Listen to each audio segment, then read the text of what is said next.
So for today's vlog mga KMR, gusto ko lang share sa inyo yung mic na ginagamit ko. Kung napapansin nyo dun sa mga previous video ko. Ito siya, DJI Mic Mini. Yan, nabili ko siya sa Lazada for 2,500. Tapos may konting voucher akong ginamit. So nag-less siya ng konti, siguro mga 2,400 plus. Pero nung binalikan ko siya, kasi nga gustong bumili ng kapatid ko ng gantong package. Kasi nireview ko siya di ba kailangan sa Lazada i-review mo. Nakalagay discontinued. So kasi yung nabili ko to, yung time na yun, tsambahan din kasi bihira sa na magbenta or makakita ka na nagbebenta ng ganito lang, yung transmitter lang. Kasi sa ginagamit natin cam, itong ginagamit natin cam na to, hindi na natin kailangan ng receiver. So sa mga hindi alam lang na kung ano yung tsura ng receiver, ito yun, receiver. Yan, hindi na natin kailangan to. Kasi bukod sa mapapamahal ka pa, di ba? So dito lang kailangan natin kasi through Bluetooth lang yung connection So yung sounds nito maganda na. Although to nagpapaganda rin daw ng sound to, pero hindi ko pa nagamit. Sa kapatid ko to So ang package ng DJI Mic Mini na transmitter lang ito. So may dalawang with map. Ito, isang white and black. Ito yung laging ginagamit, black. Tapos may charging hub siya. Ito. Yan. Saksakan siya dyan. Tapos meron din siya kasamang charging cable. Yan. USB Type-C. Yan. Tapos may kasama siyang magnet. Ito. Ito yung papasok mo sa loob ng damit mo, tapos sa ibabaw, yung mic. Yan. Tapos syempre may kasama siyang pouch. Yan. So yung presyo nito, depende rin siguro sa shop kung magkano niya ibibigay. Kasi tumingin ako ulit sa site nila ng DJI Philippines. Nasa 2,050 lang yata. So depende siguro sa price at sa palitan ng dollar. Hindi ko pala nakapakita sa yung mic na ginagamit natin mismo. Ito yun, ito. Mamaya papakita ko sa inyo kung paano mag-connect. Yan. Tapos kung ano yung ilaw na yan. Tapos yung package pala na nabili ng kapatid ko, since na hindi na to available, matagal na siyang hindi ito sa sa official store ng DJI, sa Lazada or sa Shopee. Ito siya. Yan, ito lang yung difference. Same package lang naman siya. Ito lang yung difference. Itong receiver na to. Yan. So nakalimutan yung price So pero tinignan ko sa site, nasa 3,500. Ewan ko lang ngayon kung magkano to. Nakalimutan niya kasi magkano yung price, kapatid ko. So mamaya papakita ko sa inyo ang paano mag-pair nitong mic na to. Yan. At paano rin sa mag-charge. Kung ano yung mga indicators na titingnan nyo. At kung fully charged na siya. Ito pala yung current price nila sa DJI Philippines. So, mas mura yung transmitter lang kumpara sa may kasamang receiver. So, para i-pair natin tong DJI Mic Mini. Yan. So, dito sa ating Action 5 Pro, slide down natin, punta tayo dito, tapos hanapin natin yung wireless mic. Ito, yan. Siyempre on muna natin itong ating Mic Mini. Yan, lawan natin, madilim. So pag on ito, naka-on na pala siya, patayin muna natin. So pag on itong DJI Mic Mini, so hold natin to. Pag on ito, hold natin to. Itong power button, yan. Hanggang sa umilaw na blue sa taas. Yan. So umilaw na siya. Tapos itong parang chain, ito, pairing na pindutan. Pipindutin natin yan. Yan. Hanggang sa umilaw siya ng blue-green. Kasi sa taas ito. Yan. So nakita nyo mga kamera. Yan. So umilo na siya ng blue-green. Pipindutin na natin dito sa ating Accent 5. Itong nag-ano siya. Wait lang. Yan. Itong TX1. Pipindutin natin yan. Yan. Yan. Tapos automatic na niyang matidetect itong mic mini. Tingnan natin. Yan. So nakita nyo na detect na yan. DJI Osmo Audio. Yan. DJI Osmo Audio connected. Yan. So confirm lang natin. Yan. So yan, narinig nyo. Yan o. Kasi nakakonect na siya. Yan. So makikita natin dyan yung percent niya. So nakita nyo ha. 60% na lang siya yung charge ng mic mini. Tapos may option siya dito sa baba. Yan o. So nakita nyo ha. Ayaw ko ilapit kasi nawalabo eh. Itong GoPro kasi gamit ko, Hero 11. So hindi ko na binago yan. Yan. Tapos dito sa Osmo Action 5, pwede siyang dalawang mic na connect. Yan, dalawang ganito. Or ito yung ibang model. Yan. So same procedure. Click natin yan, TX2. Yan. Pwede siya simultaneous na connected yung dalawang mic. Tapos labas tayo. Yan. Tapos nakikita yung connected yung mic. Yan, may green dun sa taas. Naka-connect siya eh. Yan o. So nag-ano siya. Nag-increase habang nagsasalita ka. Tapos meron siyang tong mic na to. Meron siyang noise cancellation. Ito. Yan. So off muna natin yan. Pag off niya, off muna natin na pinitin ko itong power. Isang beses lang. Yan, so nawala siya.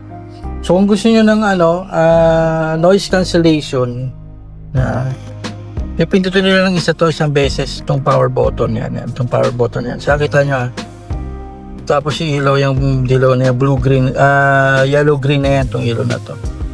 Yan, so pindutin natin isang beses lang. Yan, so meron siyang noise cancellation. Yan, so okay na siya. So itong mic na to, sa experience ko, matagal ang battery nito eh. Siguro mga 48 hours nakita ko sa site ha. Pero matagal ko na siya hindi na-charge. So matagal ang battery life niya. So sa sunod na video, papakita ko sa inyo kung ano yung titingnan nyo na indicator pag nagcha-charge siya at kung full charge na siya. Kalimutan ko pala sabihin mga ka-MR, yung range nitong mic nito from sa camera, sa mga nakikita ko sa review, isang buong basketball court. Yan. Pero hindi na natin susubukan yung isang buong basketball court. Wala naman siguro magbo-vlog or magka-camera na ganun kalayo. Pero subukan natin sa mga susunod na video. Yung malayo lang nakaya ko.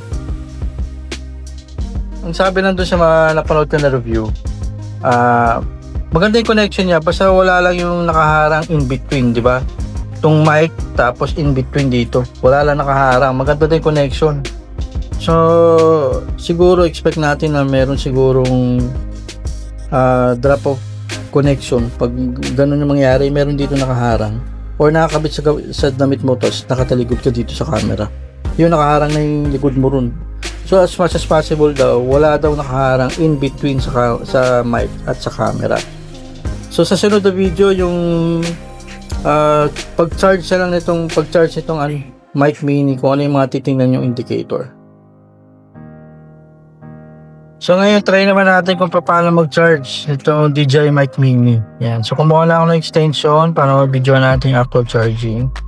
Tapos itong brick charger na 67 watts na gamitin ko. Kasi ito na available ko. Pero pwede naman siguro mababa. Gagamit tayo syempre yung issued niya. Charging cable. Syempre kakapit natin din sa charging bricks. Yan.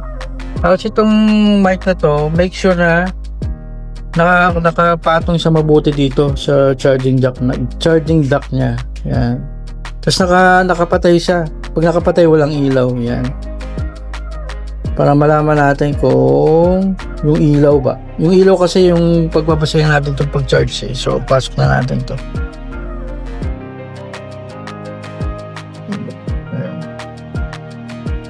Yan. So, make sure na nag-click siya mga ka-MR para talagang connected siya. So, dito may mapapansin kayo. Teka lang. Yan, nagbiblink siya oh. Kung naalala nyo kanina, ang charge nitong mic is 60%. Yan. So, nagbiblink siya ng 1, 2, 3, 4. 1, 2, 3, 4. Yan. Pag mas ma-konti yung blink niya, ibig sabihin, mas mababa yung battery level niya.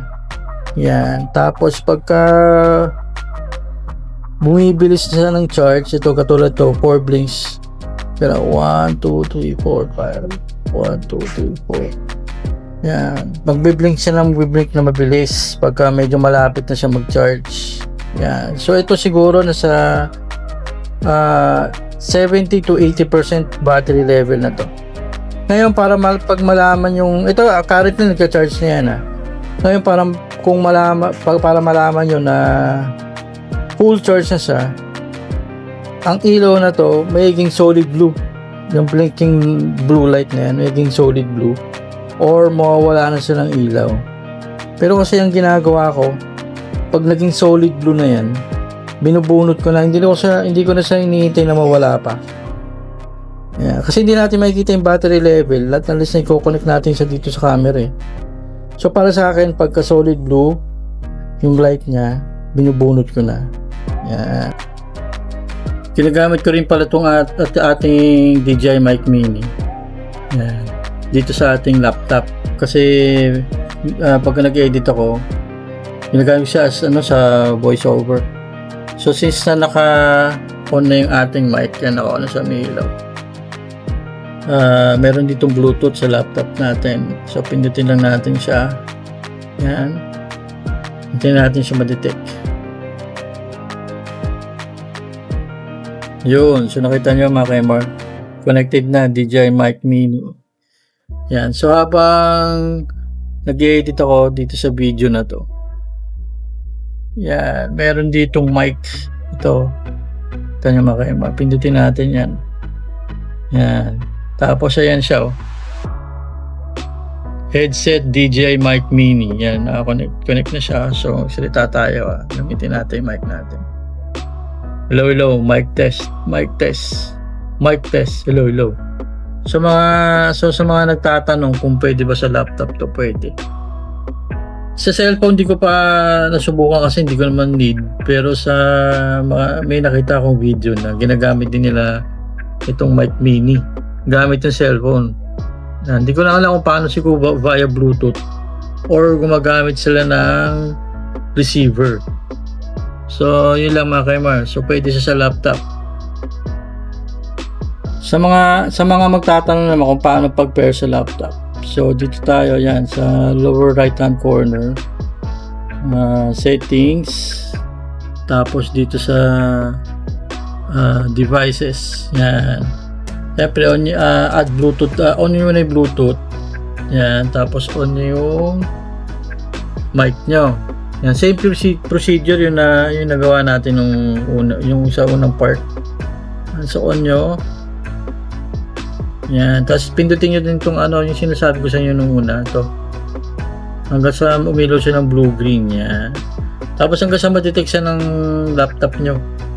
Yan, so ito, since ito naka-pair na, yan, naka-pair na siya. Connected na siya. Ganun lang kadali, mga ka-MR, sa mga magtatanong paano mag-pair sa laptop. So range test na tayo mga ka-MR. So ito naka-connect na, nakailaw na mga ka-MR Ito, tinan nyo. So pupunta ako dun sa may Seoul Academy. Tinan nyo kung marinig nyo pa ako So ito, range test.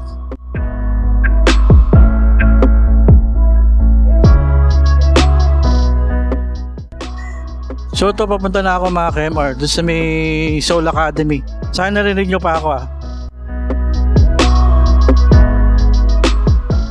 Sabi, isang basketball court. Pero doon na tayo, hanggang dyan lang yung layo. Tingnan natin kung makapot pa itong mic. So matitestingin natin kung yung may makaharang dito sa gitna. Kung mapuputol yung connection niya.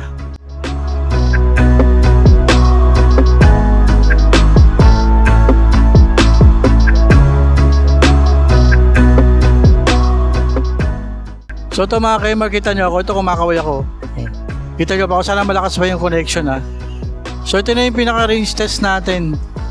So sana narinig nyo pa malinaw pa yung kuha. Okay, babalik na ako.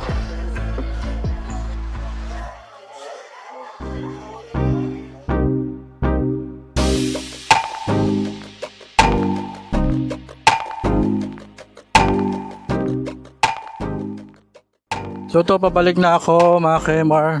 Mic test.